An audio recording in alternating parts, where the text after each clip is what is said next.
Emotional people, they're a wreck. They control, that emotion controls everything you do. Because you want to be in control of your mind. You want to be in control of your mind.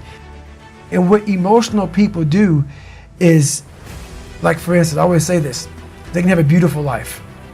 Husband and wife, kids, everything they want. But it's the one thing that they don't have that makes them emotional. So that emotion makes them focus on what they don't have. Emotion makes them focus on everything negative, everything. Pity party, woe was me, this didn't happen. So your mind loves that. It loves talking to other people. Oh, this is all fucked up, man. Think about it. People love to bitch and complain about everything. So when you're sitting there, you may spend weeks, months, years bitching about the same thing. So what have you done? Nothing. There's no solution in that. But most of us live there. Oh, this other guy got the pay raise. The other guy got this, the other guy got that. And we live in this emotional state of, woe is me. Nothing gets accomplished. Nothing gets accomplished. When you're full, you don't need other people to fill you up because you're full. That's right. I think a lot of people, they need people's respect, they need people's opinions, they need people's attention, they need people's love because they're empty. That's right. And they're trying to fill themselves up through other people. But no one can live to your standard, so you're always going to feel empty. That's how I used to be. So it created me lying, it created me being a dishonest person, whatever I could do to get it, to get whatever it was. But back to your question about emotion, I'm a very emotional person. So I'm very passionate because it took a lot for me to be who I am today. So I'm very emotional, but it's just the passion in me about the sacrifice I put into being who I am today. So I got this award for the VFW called the Americanism Award. And I'm speaking in front of like 5,000 veterans. And I get the award and I'm thanking people and I turn back to my mom and look at her and for 58 seconds just cried. Because I had a chance at that time to look and see what I've accomplished and where I came from. And I wasn't trying to hold it, but I had to get myself together to give my speech. But it was a very proud moment for me to be able to reflect and say, okay, man, you've, not like I've earned that right to cry or to be emotional, but it felt good that literally I grinded myself into a fine powder to get where I'm at today. And it just came out in that way. So yeah, emotion is a beautiful thing. You don't want to, if you're emotional, that's bad. But if you show emotion at the right time, I think that's a beautiful thing. Jealousy, 100%. You have to, if you're jealous about anything, that is a horrible thing. Anger, I've done really well with controlling it nowadays. Back in the day when you're insecure. So all this stuff comes from conquering yourself. Once you feel good about yourself, all the anger, not all of it, we're human. Jealousy, these things start to really go away. She's like, I'm good. But this is what it is. This is what I figured out. I was so afraid of myself that I had to figure out, I became a master of my mind. People, when you're afraid of something, you have to master it. That's how you start to overcome it. So what I realized, when I get to that point where I want to quit, everybody, they get to the point where they want to quit. This is what happens. The mind tells you, let's go home. Let's take a warm shower. Let's get some food. This is not right. This is that. If you cannot answer the questions at that moment, because your mind's going to start giving you all these questions. And if you can't answer them, you're going to quit. What I realized when I was going through Buds, Ranger School, all this 100-mile race, 200-mile races, pull-up records, my mind would come creeping in.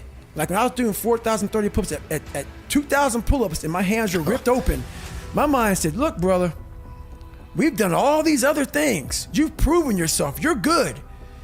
If I didn't have the answer to respond to my mind and say why I'm here, why I'm doing this, you will always lose that fight. You have to have the response to what your mind is going to tell you. And another thing about that is self-talk. A lot of people have like these big four on mental toughness. All that shit is crap. About self-talk, visualization, it's true. But the thing about self-talk and all these things, they ask me, what do you think about when you're on mile 100 of a 205-mile run? What are you thinking about when you realize you've run for 24 hours and you have 24 more hours to run and you have another 105 miles? What goes through your mind? What do you say to yourself? I want to know. What I'm doing now, there's not enough fuel in my past. And once you sort it out, that flame goes out. It is a very, very powerful thing, but it can't overcome everything. I was angry once I was able to uncover the rug and look at all these different shells that I collected over the years and say, wow, that fucked me up. And that one fucked me up even worse than that one. And shit, that one was real bad. And because what happens is when you start to collect all these shells, and these shells are bad things of your life, and you put them in your nice treasure chest and you hide them, you know, because it reminds you of where you were at, but you don't want to visit them all the time. When I started visiting these shells, I was like, my God, man, this was it was a tough way to go. But now looking back on it, man, I don't have any more shells. So now you have to learn to, now what's your passion? So now my passion is still trying to find out what is left. What is more? Can I be driven without the anger? And I can be. I've only dissected 44 years of my life. While I'm still living, I'm still in my live autopsy. So, you know, right now, until I'm dead, I'm still examining human potential. How far can the mind go? How far can we go as human beings? So that's, you know, I call myself the Stephen Hawking of the mind. You know, he was obsessed with everything he ever dove into. You know, the guy couldn't walk or anything, you know, so he was like, the mind, that's one thing he didn't want to lose. And I became obsessed with it because it's the one thing that controlled me.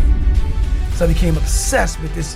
What is this fucking thing up here that just has me on a tightrope and just walks me into all these horrible decisions I make and makes me feel so pathetic and weak and insignificant and dumb and stupid and everything. I gotta get control of this thing. But it's amazing that once you get control of that thing, how far you can go. I think pushing yourself physically is the #1 factor of life. That is the true spot where you can really dive deep into. Life's about self-discipline. It is about self-discipline. We tend to do the things that are easy. And that is it builds no mental toughness, it builds no mental hardening, it builds nothing. When you working out is where you can build that the fastest.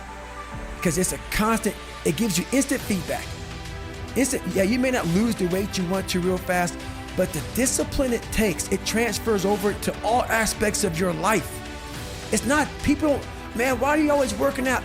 Stop looking at it that way. This is the foundation of life. When you look in the mirror, every morning we all look in the mirror to get ready to go to work, to go anywhere. The first thing you see is your reflection. If you don't like what you see in the morning, you lost the war already.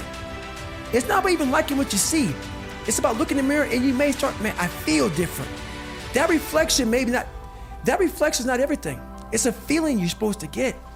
So you have to, in life, once you leave your house, the war begins. In your house, you have some control. And that reflection in that mirror, you have to control that reflection in the mirror. That's how you start your day. If you leave your house feeling like, okay, I can fight. I've established the mentality to fight. And all that comes from working out. It's not just from, you can't find that in the office.